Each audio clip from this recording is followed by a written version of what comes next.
പ്രിയപ്പെട്ടവരെ, പുതിയ കാലത്തിലൂടെയാണ് നമ്മൾ കടന്നു പോകുന്നത്.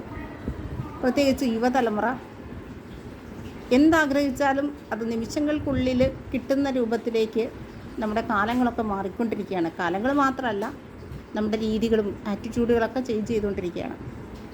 പണ്ടൊക്കെ നമുക്കൊരു ഇൻഫർമേഷൻ കിട്ടണമെങ്കിൽ നമ്മൾ ലൈബ്രറിയിൽ പോയി ആ ഇൻഫർമേഷൻ കണ്ടെത്തണമായിരുന്നു. മണിക്കൂറുകളോളം, ചിലപ്പോൾ ദിവസങ്ങളോളം എടുത്ത് വായിച്ച് കണ്ടെത്തണമായിരുന്നു.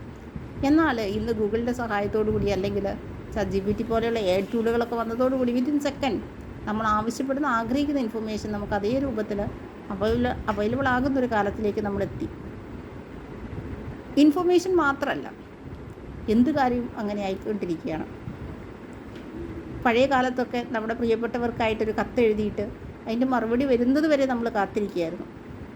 എന്നാൽ ഇന്ന് മാറി, നമുക്ക് വിത്തിൻ സെക്കൻഡ് വാട്സപ്പ് അതുപോലെയുള്ള മെസ്സഞ്ചർ വഴി നമുക്ക് വിവരങ്ങൾ അങ്ങോട്ടും ഇങ്ങോട്ടും കൈമാറുന്നൊരവസ്ഥയിലേക്ക് മാറി. നമുക്കിഷ്ടപ്പെട്ട ഒരു ഫുഡ് കിട്ടണമെങ്കിൽ നമ്മൾ മണിക്കൂറുകളോളം അല്ലെങ്കിൽ ദിവസങ്ങളോളം കാത്തിരിക്കണമായിരുന്നു. പക്ഷേ ഇന്ന് വിത്തിൻ സെക്കൻഡ് മതി നമുക്ക് ഓർഡർ ചെയ്യാനും. അങ്ങനെ ഒരുപാട് വിധത്തിൽ നമ്മൾ മൊത്തത്തിൽ മാറിക്കൊണ്ടിരിക്കുന്നു. ഇതൊക്കെ കാരണം നമ്മുടെ യുവതലമുറ ക്ഷമ, കാത്തിരിപ്പ്, ഇത്തരം കാര്യങ്ങളൊക്കെ മറന്നു പോയിക്കൊണ്ടിരിക്കുകയാണ്. അല്ലെങ്കിൽ അവർക്കതിന് വയ്യാതായിക്കൊണ്ടിരിക്കുകയാണ്, കാത്തിരിക്കാൻ പറ്റാതായിക്കൊണ്ടിരിക്കുകയാണ്. ഇങ്ങനെയുള്ള പ്രവണതകൾ അവരെ കൂടുതൽ വയലൻസിലേക്ക് നീക്കുന്നതാണ് എനിക്ക് തോന്നുന്നത്.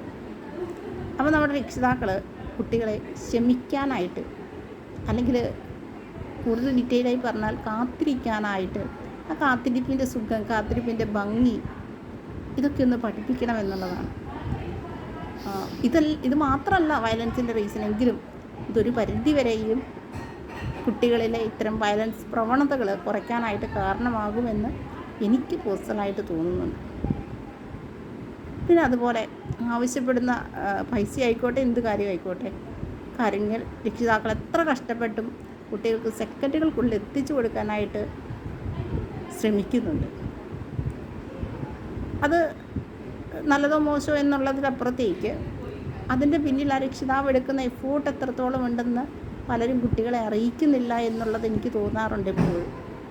പക്ഷേ ഓരോ രക്ഷിതാവും കുട്ടികൾക്ക് കൊടുക്കുന്ന ഭക്ഷണം അല്ലെങ്കിൽ ഡ്രസ്സ്, എന്ത് കാര്യമായിക്കോട്ടെ, അതിന് എത്രത്തോളം എഫോർട്ട് എടുത്തിട്ടാണ് അത് അവരുടെ മുന്നിലെത്തിക്കുന്നത് എന്ന അതിൻ്റെ പിന്നിലെ ആ എഫോർട്ട് കൂടെ കുട്ടികൾക്ക് പറഞ്ഞു കൊടുക്കാൻ, കുട്ടികൾക്ക് ആ അനുഭവം അല്ലെങ്കിൽ ആ ഒരു കഷ്ടപ്പാട് എന്താണെന്നുള്ളത് അവരെയും കൂടെ മനസ്സിലാക്കിയിട്ട് മുന്നോട്ട് പോവുകയാണെങ്കിൽ നമ്മുടെ കുട്ടികളെ, നമ്മുടെ പുതിയ തലമുറയെ കുറച്ചും കൂടെ നല്ല രീതിയിലേക്ക് നമുക്ക് കൊണ്ടുവരാൻ പറ്റുമെന്ന് എനിക്ക് പേഴ്സണലി തോന്നുന്നുണ്ട്.